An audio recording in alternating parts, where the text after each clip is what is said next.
主にドラマの舞台となっている場所は2カ所あります。1カ所目は王宮があったハニャン、改めハンソン部です。現在の韓国のソウルにあります。ソウルのキョンボックンに王宮がありました。キョンボックンは現代において観覧できます。2030年完成を目標として復興事業が進められているそうです。ソウルとは韓国語で首都、都という意味です。突然ですが問題です。ソウルはどのくらいの緯度にあると思いますか？日本は南北に長い国ですが、どの都道府県と同じくらいの緯度だと思いますか？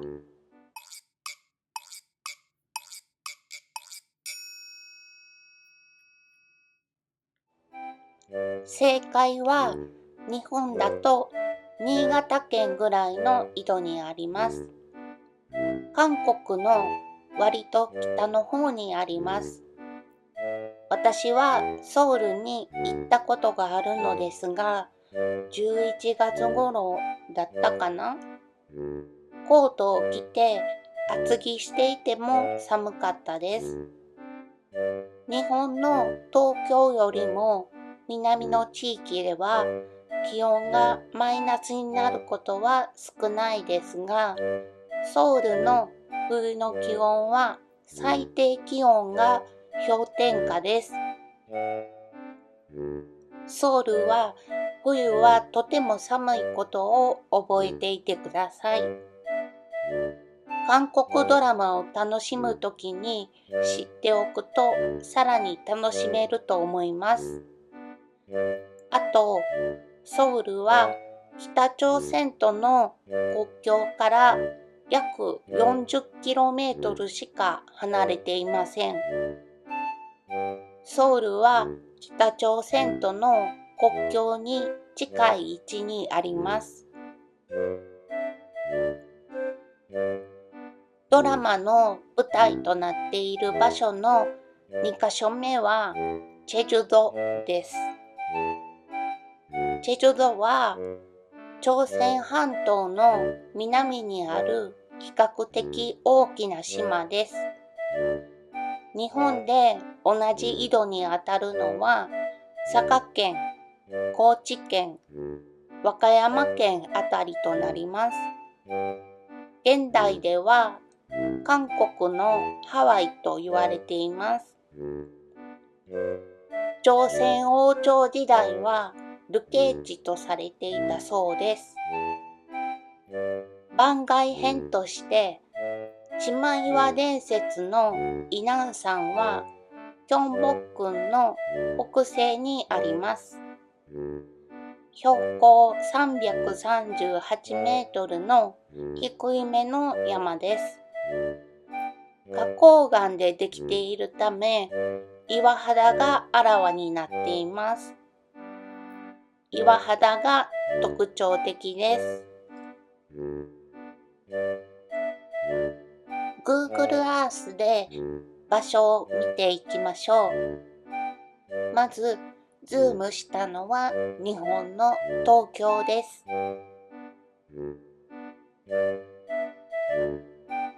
韓国がこちらです。韓国の割と北の方にソウルがあります。ソウルのほぼ中心。ここにキョンボックンがあります。そしてイナン山がこちらです。ソウルには大きな川が流れています。東西に流れているハンガンです。そしてチェジュ島です。チェジュ島は割と南の方にあってあったかい地方です。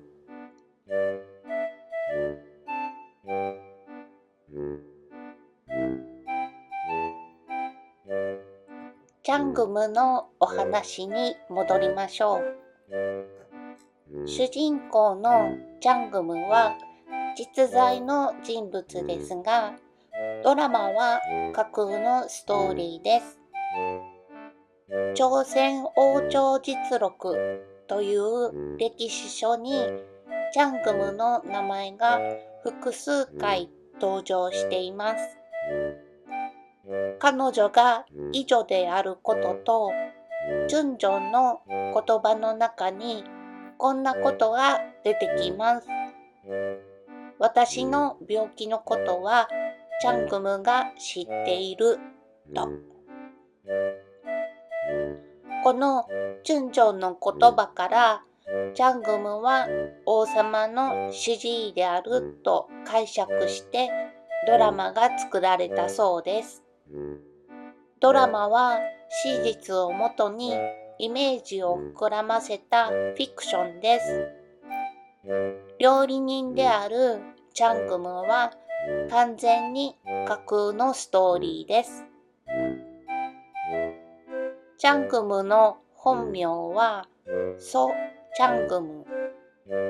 しかし、朝鮮王朝実録にはチャングムまたはテ・チャングムとなっています。偉大なチャングムという意味なのか、またはチャングムは2人いて体が大きい方のチャングムという意味なのかはわかりません。ドラマを見ているととっても気になるのがヘアスタイルです。あれはカチェというカツラ、つけ髪だそうです。三つ編み状態のつけ髪。現代で言えば高級ウィッグです。身分の高い人ほど大きくて重く、それが美しいとされていたようです。その重さは標準で 3kg から 4kg ほど。牛乳1リットルのパック1本が約 1kg なので、それが4本頭の上に乗っていることになりますね。いやー、そりゃあ重いわな。髪の毛の重さは現代のロングヘアだと約 300g ほどだそうです。1センチのカットだったら約 10g しか減りません。カチェがいかに重かったかがよくわかりました。カチェの重さで首の骨が折れて亡くなる事故もあったそうです。カチェは高麗時代から始まったそうです。高麗は10世紀から14世紀に朝鮮半島にあった国家です。そして朝鮮王朝時代になり、カチェは徐々にだんだんと大きくなっていきすぎた結果、1700年代に禁止されました。カチェは既婚女性の髪型だそうです。カチェにはいくつかの種類のヘアスタイルがあるそうです。チャングムのドラマで王族の女性がしていたヘアスタイルをおよもりと言います。高い地位の女官やヤンバンの女性もあのヘアスタイルを許されていたそうです。高い地位の女官がしていたのは王族の女性よりもはるかに控えめでした。三軍たちがしていた髪型は恩樹盛というそうです。女官は未婚なはずなのになぜ既婚者の髪型をするんだろうと思い調べてみました。女官は王様と結婚しているとみなされていたそうです。なので王様以外の男子との恋愛は絶対禁止、生涯独身だったそうです。女官から本当に王様の側室になった人もいましたが、ほんのごく氷山の一角、ほんの一部のようです。ちなみに未婚の時はお下げです。ジャングムが見習い救助の時の髪型ですね。額の真ん中で髪を左右に分け、後ろで三つ編みにし、髪の先に赤いリボンをつけています。あのリボン、かわいいです。ジャングムが成長した時に三つ編みをうなじのあたりでまとめてリボンをつけていました。思春期の娘特有の髪型だそうです。そして3軍以上になるとあの上げ髪をするそうです。その当時の女性にとってとても魅力的なヘアスタイルだったのでしょう。王族の女性のガチェについている赤いピンクッションみたいなのも気になりました。おでこの上のあたりに赤い針山みたいなのがついています。あれはガチェを固定しているものなんだそうです。中に綿が入っており、先にヘアバンドのように装着して、その後にガチェを置いて固定していたそうです。王妃様や側室のガチェは立派でとっても重そうでした。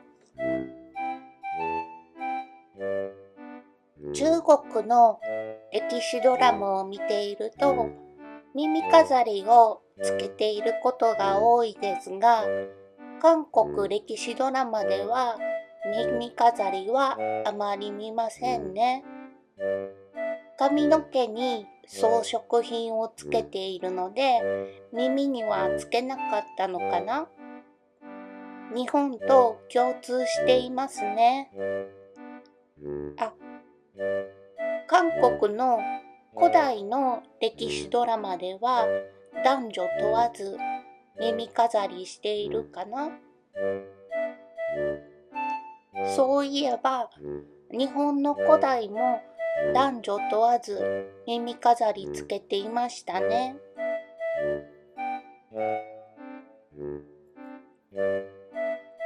側室といえばチュンジョンには9人ほど側室がいたそうです。朝鮮王朝の第16代までの王様の時代、つまり朝鮮王朝の前期には王族男子は多い方が後継者が不足しなくていいという考え方があり、たくさんの側室を抱えて子供を増やしたそうです。だいたい10人前後の側室を抱えたそうです。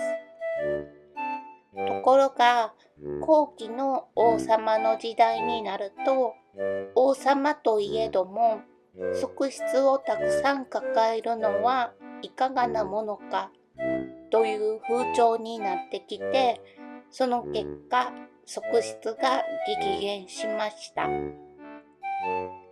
3人から5人程度になったそうです。